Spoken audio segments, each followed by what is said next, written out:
Good morning. It's time for us to begin with Bible class.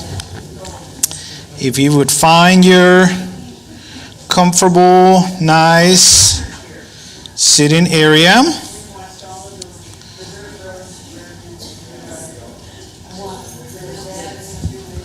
What is this? Oh, okay. We are ready to go.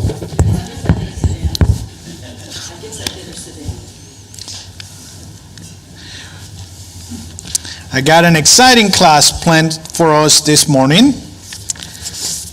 So let's go to our Father in prayer when we begin class here. Father, as we have one more opportunity to be together in the name of the Lord Jesus to study the scriptures, Father, to fellowship with one another, to encourage each other to love and good deeds. Father, we're grateful for this comfortable and safe place that we have. And Father, we pray that our blessings will never take them for granted, Father, that we share these blessings with the world, that we utilize, Father, these resources, this building to bring many people to the Lord and to expand the borders of your kingdom. Father, we pray for our brothers and sisters around the world. Many of them, Father, are meeting this day or already met in the Lord's day, hiding. Father, fear, persecution. Many of them, Father, just hiding from the elements of the weather. Father, many of them just in their homes. And Father, we realize how tremendously blessed we are when we pray, Father, once again, that our hearts and minds will always be thankful to you and be responsible, Father, as we manage the work of the kingdom. Bless us, Father, as we open the scripture this morning. May we be faithful, respectful, and obedient to the text as we read this morning. In the name of the Lord Jesus we pray. Amen.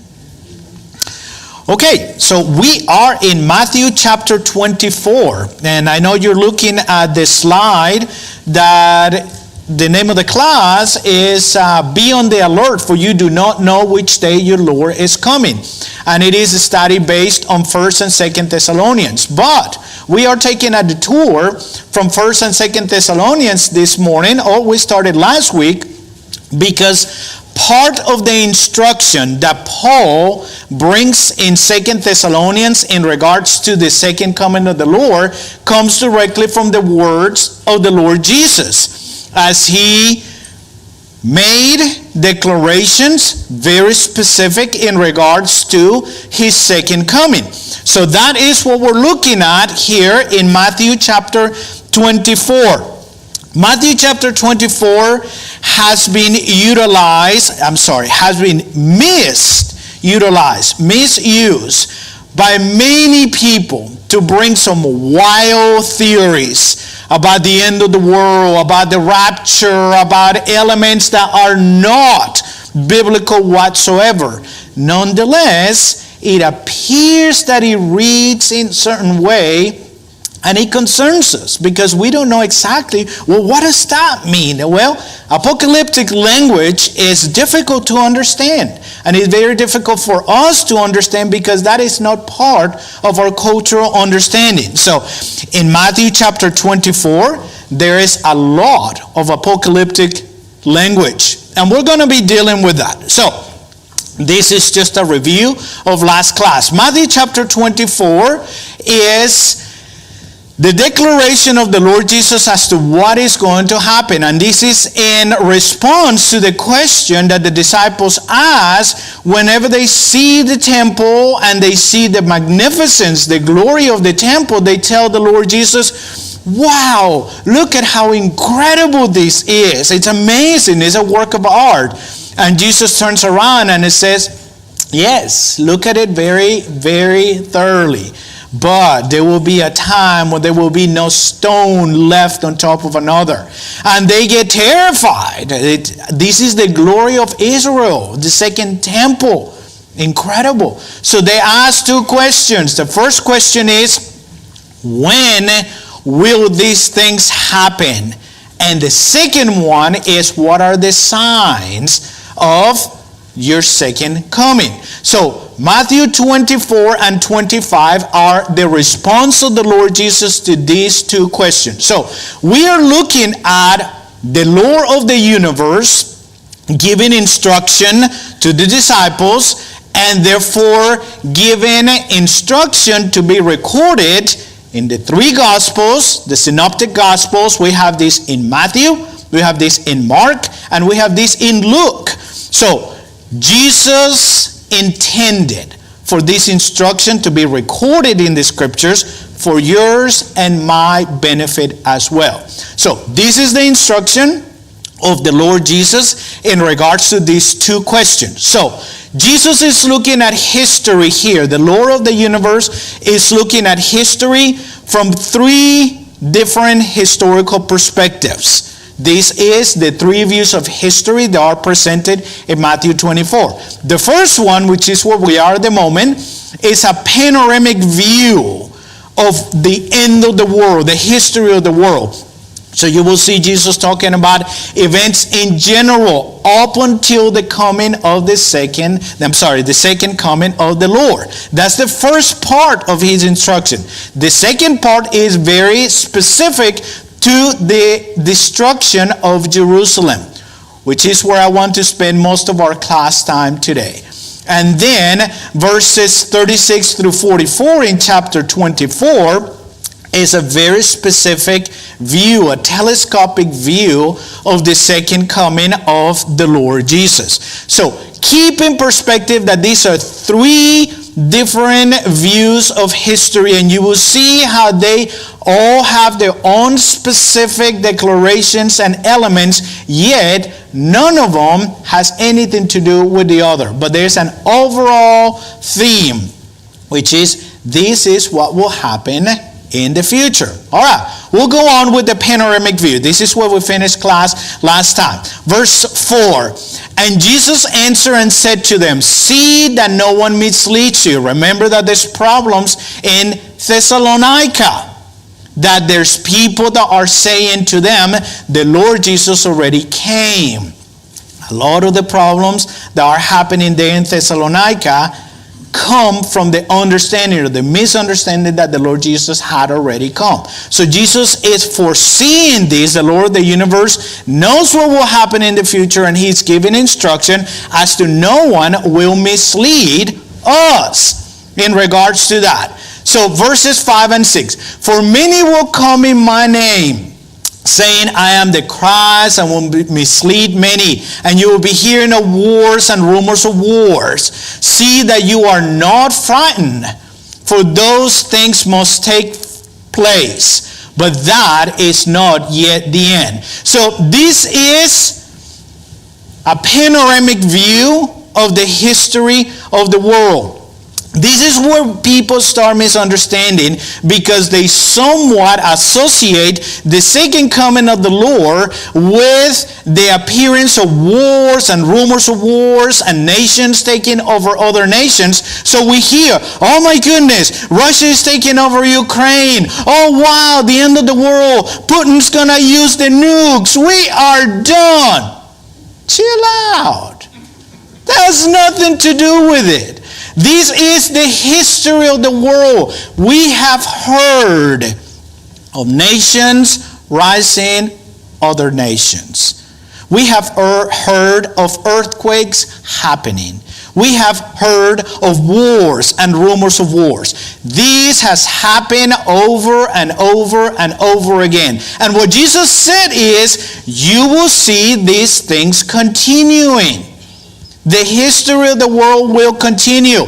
These things must take place. This is important, that these things must take place. Why is that? For nation will rise against nation and kingdom against kingdom. And in various places there will be famines and earthquakes. But all these things are merely the beginning of birth pangs.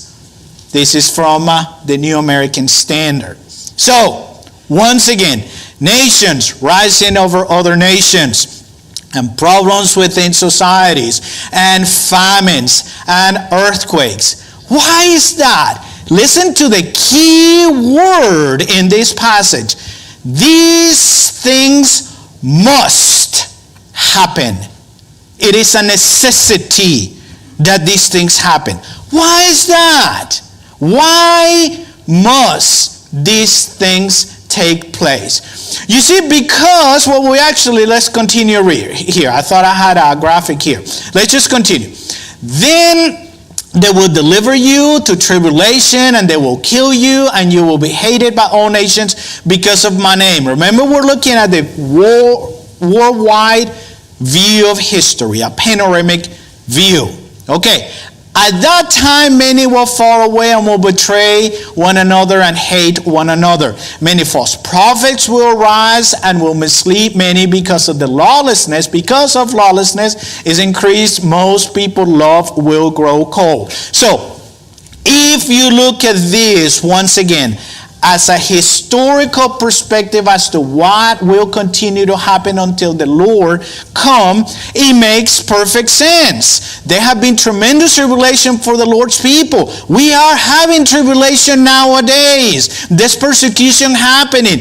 Even in America, this persecution happening. Maybe not to the degree that is happening somewhere, but there's some people being persecuted, being ostracized because of their faith. We're talking about earthquakes. We're talking about famines.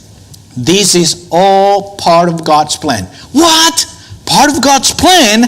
What do you mean by that? This is the way God designed this world to function. Let me show you here in this graphic that is going to help us understand. I'm calling this the cycle of mercy and evil.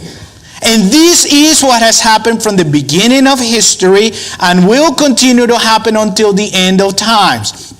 In God's mercy, He gives the world His word, instruction. Think of Genesis. Think of the Judges. Think of an ongoing basis, but very specifically focus on the words of Jesus Christ being given to the people. God gives us His word. And there's an effect to God's word.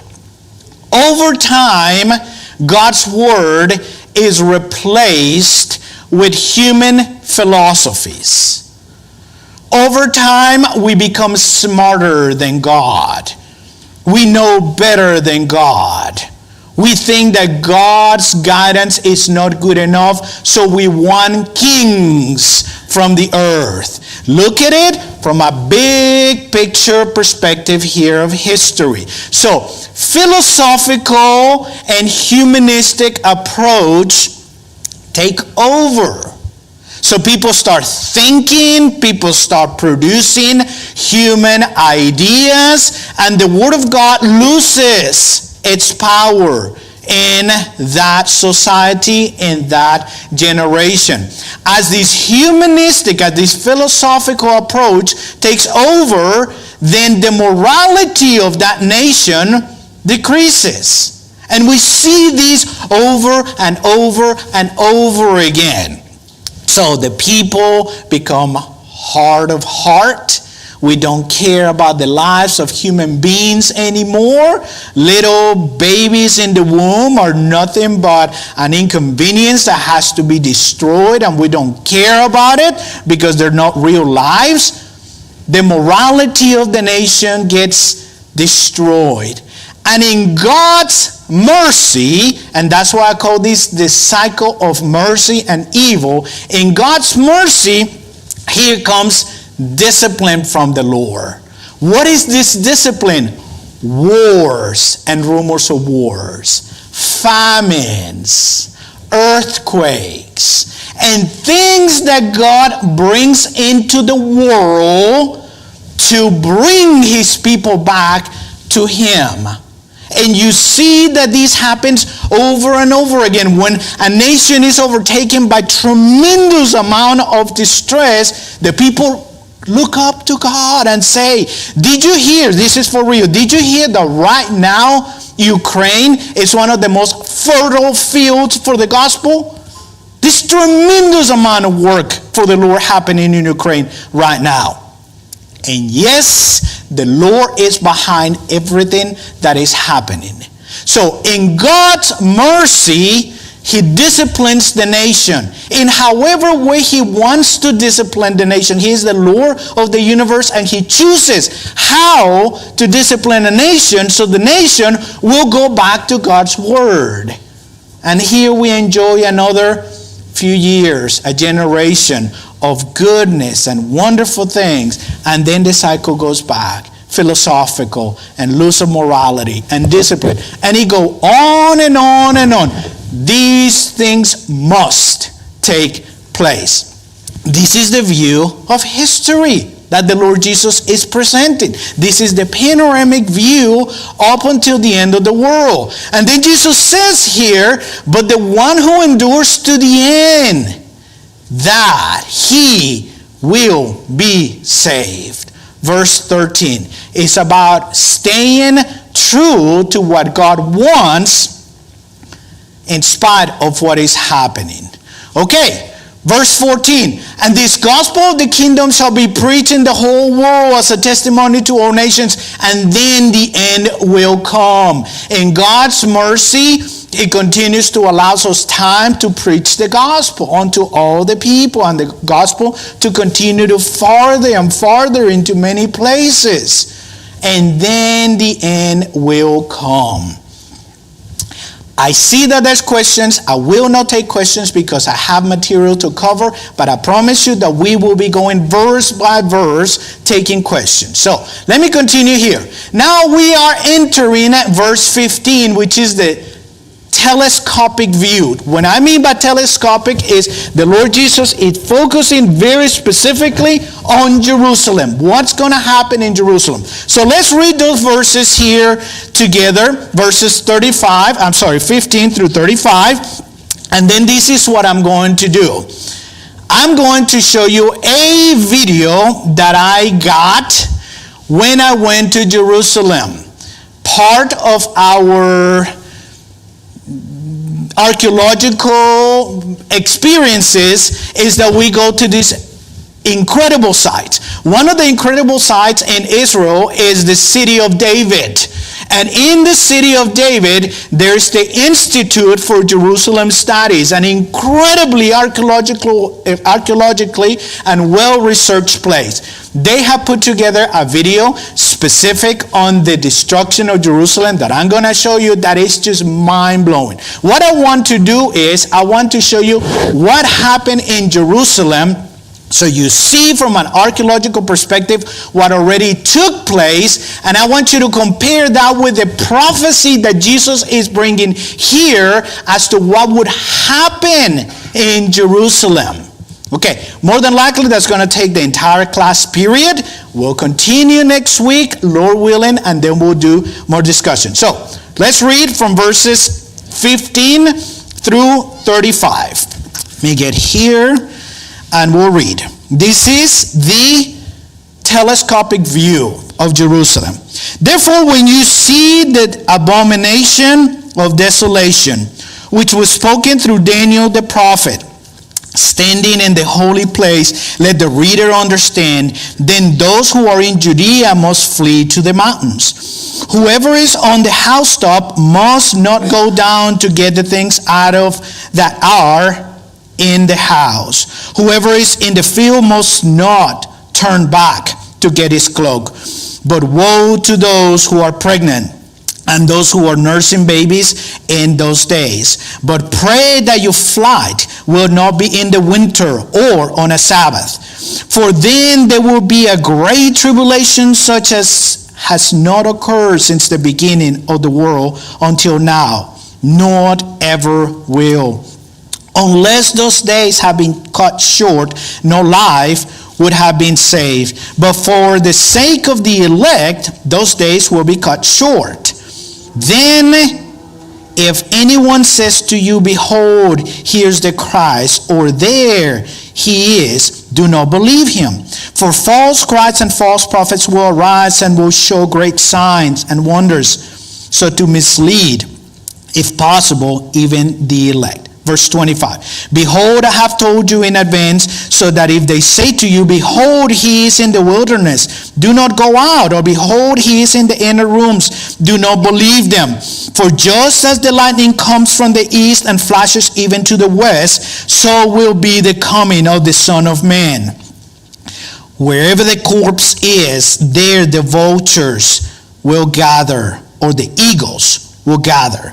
But immediately after the tribulation of those days, the sun will be darkened, and the moon will not give its light, and the stars will fall from the sky, and the powers of the heavens will be shaken.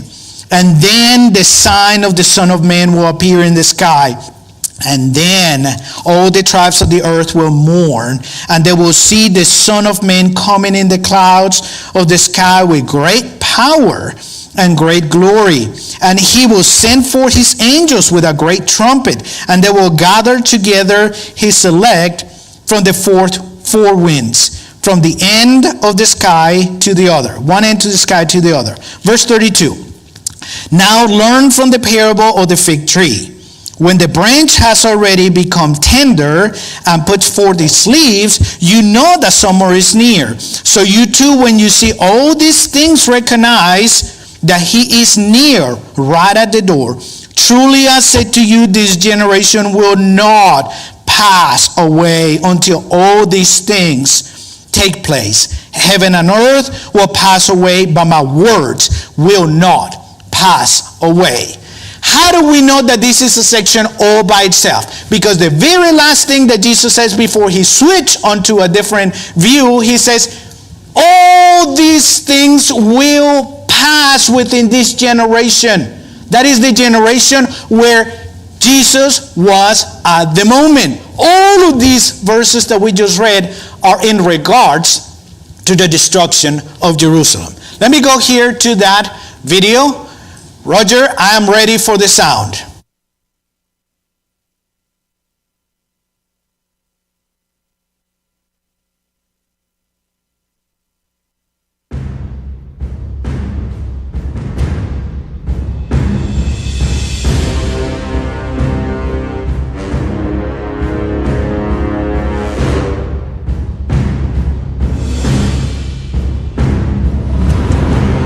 In the spring of the year 70 CE, Titus marches his legions from the coastal plain to Jerusalem.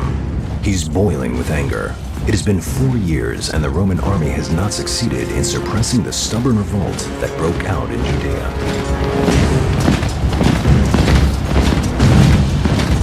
The Jews fight courageously for every piece of land. Even the esteemed commander Vespasian, Titus' father, could not defeat them.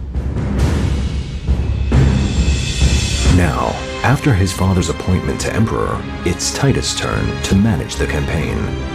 He commands the most powerful war machine in the world, tens of thousands of trained legionnaires equipped with advanced weapons, sophisticated breaching tools, and lethal artillery.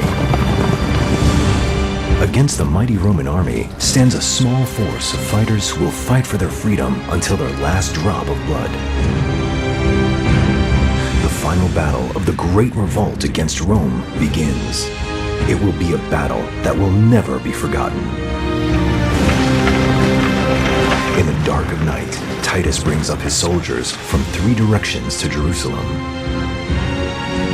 As dawn breaks on the 14th of Nisan, the eve of Passover, the residents of Jerusalem awaken to a sight that makes their blood run cold. 60,000 Roman soldiers, thirsty for war, surrounded the city from every direction. Only now, when the Romans stand at the gates of the city, does the tragedy caused by the civil war raging in the city become clear.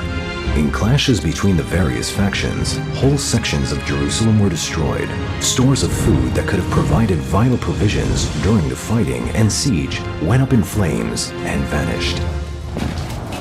Too late, the rebels joined forces against the true enemy. What they lack in weaponry and soldiers will be reinforced by acts of bravery and unrestrained daring. The Jews take the initiative and respond quickly. They attack ferociously before the Romans take up positions. The surprised Romans scatter in all directions. Titus himself escapes by the skin of his teeth. Before the Romans manage to recover, the Jews retreat behind the mighty defenses of the walls of Jerusalem. These walls are Titus' main problem. Jerusalem is built on a hill and surrounded by 3 fortified walls, each stronger than the other. To breach such a wall, Titus must raise huge earthen ramps and bring up siege towers and battering rams to breach it.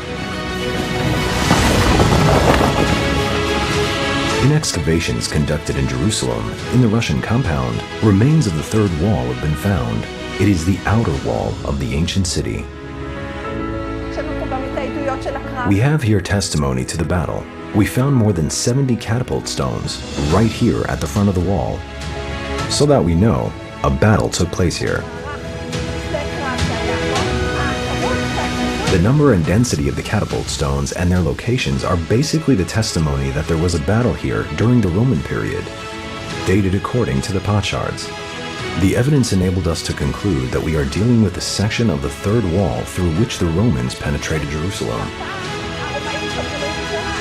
With these huge catapult stones, Titus' soldiers bombarded the Jewish defenders, thus ensuring that they would not disturb the builds of the ramping.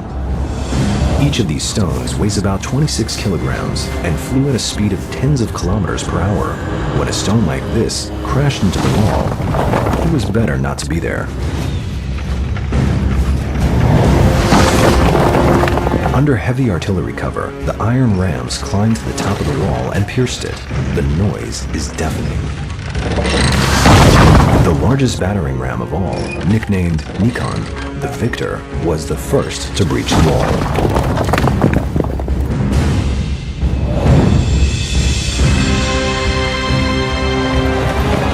The Roman soldiers burst into Beit Zeta neighborhood. They slaughter the residents without mercy and set the entire neighborhood on fire. Within a few days, the second wall also falls. The Jewish defenses begin to disintegrate.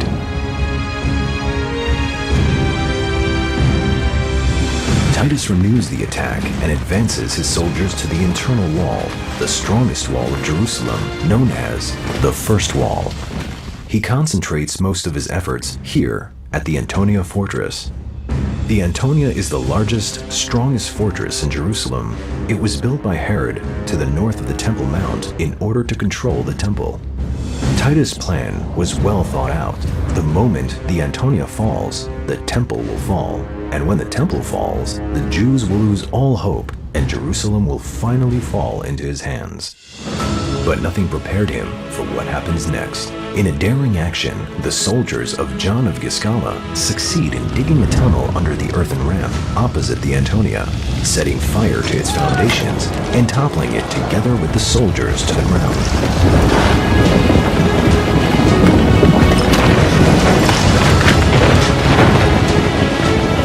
At the same time, Simon Bar Giora attacks the ramp opposite the first wall and sets it on fire. Hundreds of Roman soldiers are killed and wounded. All at once, the Roman attack is halted and the entire Roman army is driven out of the city. Stunned by the failure, Titus gathers his commanders urgently and decides to change tactics. If it is not possible to break into the city, he will surround it from without and starve the Jews to death. In a record time of only 3 days, Titus builds a giant siege wall around Jerusalem, a choke ring 7 kilometers long that effectively blocks off all supply lines. Now, starvation sets in to cruelly afflict the city. Affluent people scour the gutters to find scraps of food, and small children whose parents have starved to death wander the streets in search of a piece of bread. The tension in the city grows. Those who are left with a little food eat in secret. Others try to evade the zealots and escape from the city. Most of those who try to flee are caught by the Romans and crucified on wooden beams around the city walls. Fatigue and starvation weaken the Jewish fighters. This is Titus' chance to deal the crushing blow to Jerusalem. The Roman army is concentrated on one task: to conquer Antonia Fortress and break through to the temple.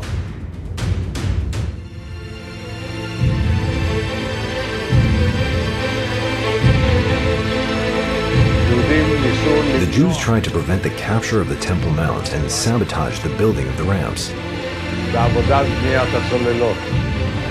They shot flaming arrows, threw giant stones, and poured boiling oil on the head of the Roman soldiers.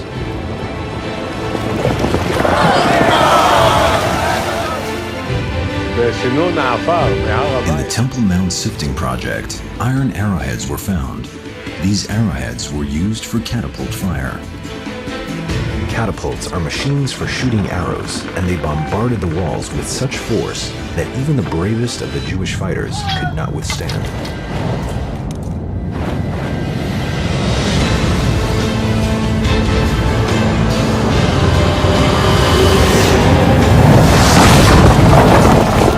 After fierce battles, Titus' soldiers gained control of the Antonia. On the 17th of Tammuz, Titus commands them to destroy the mighty citadel down to its foundations. This day, on which according to tradition the city was breached, is commemorated as a day of mourning on the Jewish calendar. The temple service ceased completely, and during the following 3 weeks, the days between the straits, the Jews would struggle in bloody face-to-face battles in the courtyards of God's temple. The battering rams breached the western walls of the Temple Mount. Ladders are leaned against the remains of the wall, and the Roman soldiers stream in mass into the temple courtyard. It seems that the campaign is drawing to a close, but what happens next is totally inconceivable. When the Jews realize that the temple is in real danger, they shake off all feelings of hunger and weakness. Thousands of citizens, women, men, elders, and youth, everyone who can hold a weapon, join the fighters. Together as one man, they fall upon the Romans and block the way to the temple with their bodies. Only one weapon can beat the fire of faith that burns in the hearts of the Jewish fighters, the burning fire of torches. And thus, on the night of the 9th of Av, Titus sets fire to the gates that surround the Temple Mount. On their way to the temple, the Romans burst through, killing, stabbing, and trampling everyone in their path.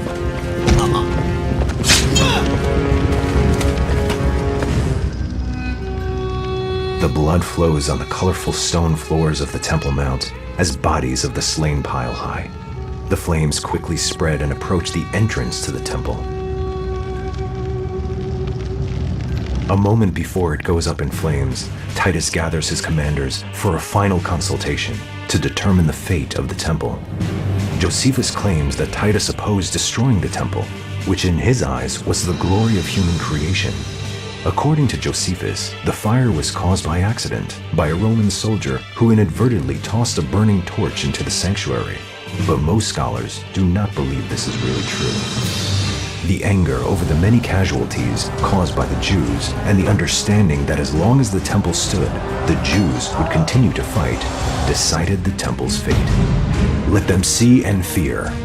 On the 9th of Av, towards evening, Titus gave the order, and the following day, the 10th of Av, his soldiers set fire to the sanctuary. The temple that had been the source of inspiration, faith, ethics, and righteousness for the Jewish people and all humanity for centuries now went up in flames. The cries of pain of the Jews rose up to the heavens. Titus commands the burning of the lower city. In the upper city, the rebels continue to fight stubbornly for another month until the Romans take control of it too and set it ablaze. The charred remains of fire and destruction discovered by Professor Nachman Avigaad in what was once an opulent neighborhood tell the story of the complete destruction of Jerusalem. Chilling testimony to the last moments of the city is found here, between layers of ruins and ashes. The severed arm of a young woman with a spear alongside it. it appears that she too was unable to escape to the rebels' final refuge, the underground drainage channel.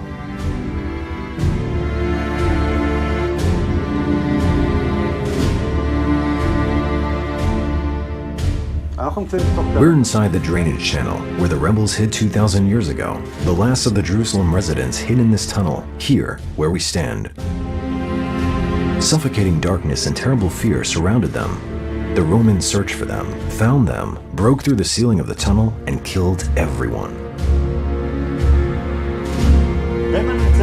Among the finds discovered here that testified to the horror was this Roman sword, the Roman gladius, found on the tunnel floor. Nearby were cooking pots, clay lamps, and coins of the revolt, with the Hebrew words, Herut Zion, freedom for Zion, 2 words that expressed the heartfelt aspiration of the Jews who hid and were killed here in the drainage channel in Jerusalem 2,000 years ago. It is possible that the death of these people in the depths of the ground was preferable to the horrors suffered by their brethren who were taken captive. The prisoners were sold into lifelong slavery or died in blood sport, fighting against wild animals and gladiators. In pain, shock, and sorrow, the Jewish prisoners are marched through the streets of Rome. And before them go the spoils of war from Jerusalem, the golden menorah, and the holy vessels of the temple. Rome celebrates its victory with a parade, with huge monuments and a special coin that glorifies and commemorates the suppression of Judea. Jerusalem, weeping and mourning, descends under layers of ash and destruction. After 5 years of persistent struggle against the strongest empire in the world, the Second Temple is destroyed.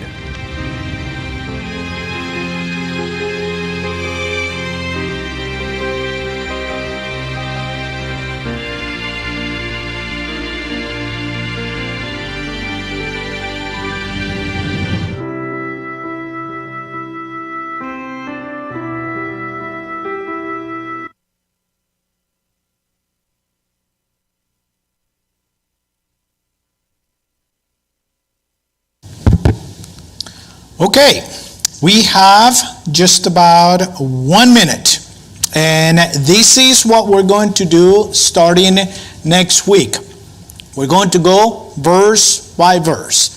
The big picture here that is important that we keep, verses 15 through 35 is specifically talking about the destruction of Jerusalem. There's nothing in there in regards to the end of the world. There's nothing there in regards to the second coming of the Lord. Wait a second, it does say you will see the Son of Man coming. Oh yeah, we'll talk about that. Don't worry about it. But it all is part of the destruction of Jerusalem. As you saw in this video, it was brutal. Jesus said there will be pain and sorrow like it has never been in the history of the world. Some of the historical writings that we have from Josephus and from other Roman historians as to this destruction, the brutality that was utilized by the Romans, as to they would open women's wombs in front of them, they will pull the babies and they will smash them in the ground. And this is history. This is stuff that we can read. The Lord of the universe say, woe to those that are pregnant. Everything that has to do with these verses are in regards to the destruction of Jerusalem. We will have discussion time. We will look at it verse by verse, and we will be looking at one of the most difficult sections of the scripture, which is Jesus' apocalyptic language in Matthew 24 in regards to the destruction of Jerusalem. So, I hope you enjoyed this. I hope this helps put a little bit of things into perspective. We're going to be looking at it, Lord willing, next week. And well, like I said, verse by verse, taking questions and answers, and then we'll continue to move forward. All right? Would you join me in prayer as we finish class this morning? Father God, we're so grateful for your infinite mercy and compassion. Father, we're so grateful for the Word of God, that we can have the Word of God, that we can read the Word of God, that we can understand the Word of God. I pray, Father, that as we continue to read the text, we continue to be faithful to the text, and Father, we continue to keep your mercy and compassion in the center of our lives. Thank you for your love and your compassion. In the name of the Lord Jesus we pray. Amen. Thank you for your attention.